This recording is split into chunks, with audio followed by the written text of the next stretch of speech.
सन 2012 में दो बीमारियां आई। सोनिया जी बीमार पड़ गईं कैंसर से और मनमोहन सिंह जी को 6 बाईपास हुए।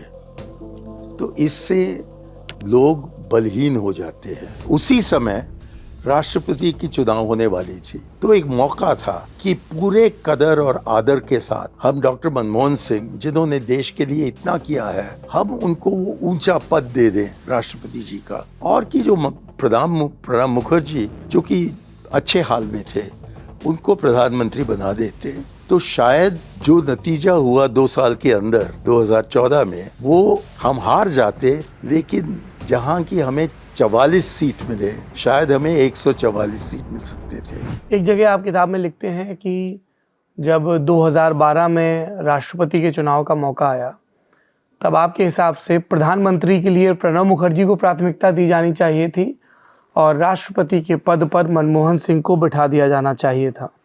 हाँ, क्यों?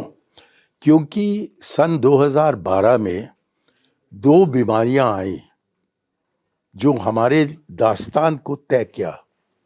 सोनिया जी बीमार पड़ गईं कैंसर से और मनमोहन सिंह जी को 6 बाईपास हुए।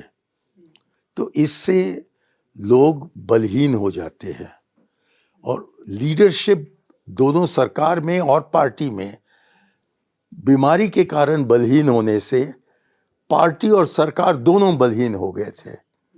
तो उस समय यदि उसी समय राष्ट्रपति की चुनाव होने वाली थी, तो एक मौका था कि पूरे कदर और आदर के साथ हम डॉक्टर मनमोहन सिंह, जिन्होंने देश के लिए इतना किया है, हम उनको वो ऊंचा पद दे दें राष्ट्रपति जी का। और कि जो प्रणब मुखर्जी, जो कि अच्छे हाल में थे, उनको प्रधानमंत्री बना देते तो शायद जो नतीजा हुआ 2 साल के अंदर 2014 में, वो हम हार जाते, लेकिन जहां की हमें 44 सीट मिले, शायद हमें 144 सीट मिल सकते थे। और प्रणब मुखर्जी खुद कहते हैं अपने आत्मकथा में कि जबकि सोनिया गांधी कौसंबी गई थी, कौसंबी हिल्स गई थी रिकवर होने के लिए अपने कैंसर से, अपनी बीमारी से, तो तब उनको पता लगा कि वो वहाँ सोच रही थी कि प्रणब को क्यों नहीं प्रधानमंत्री बनाए। लेकिन उनका कहना है कि जब वो वापस आए तो उन्होंने अपना मन बदल दिया था और कि मनमोहन सिंह जी रहे। और क्या नतीजा था कि अगले साल 2013 में टाइम मैगजीन के कवर पर डू नथिंग प्राइम मिनिस्टर का जिक्र हो रहा है और भारत की आवाम सोच रही थी कि ये सरकार चल नहीं रही है। और ये एक मूल कारण था कि मोदी जी प्रधानमंत्री बने।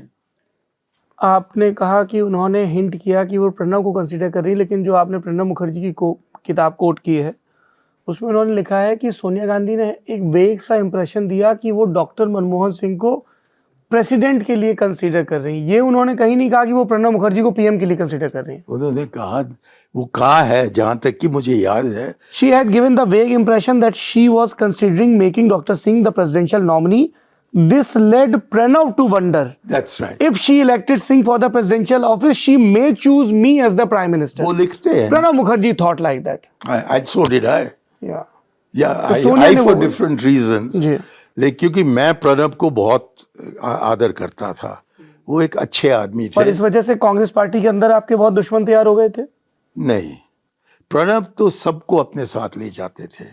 उनमें ये खूबी थी कि कभी कभी वो नाराज हो जाते थे और चीखते थे, लेकिन तब भी सबको सहमति से रखते थे।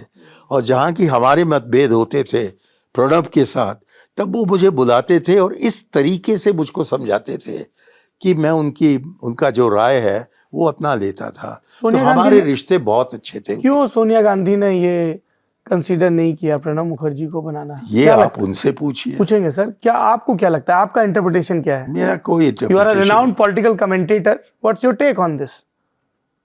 What went against Pranab Mukherjee? I don't know, frankly. I think Manmohan Singh himself did not want to become president. और कि सोनिया गांधी को मनमोहन सिंह के बारे में इतना अच्छा राय था। वो उनको रिस्पेक्ट करते थे। वो सोचते थे कि ये बहुत बड़े दानिश्वर हैं और कि इन्होंने ऐसी क्रांति लाई है हमारे ख़ास तौर पर आर्थिक क्षेत्र में कि वो रहना चाहते हैं तो रहने दीजिए, 2 ही साल हैं। ये आपके कहने पर मैं कह रहा हूँ, लेकिन मुझे नहीं पता कि वो क्या सोच रही थी। और आप उनसे मिल सकते हो तो पूछ लीजिए। नहीं, आज तक तो नहीं मिला हूँ, कभी मिलूंगा, इंटरव्यू करूंगा, ज़रूर पूछूंगा।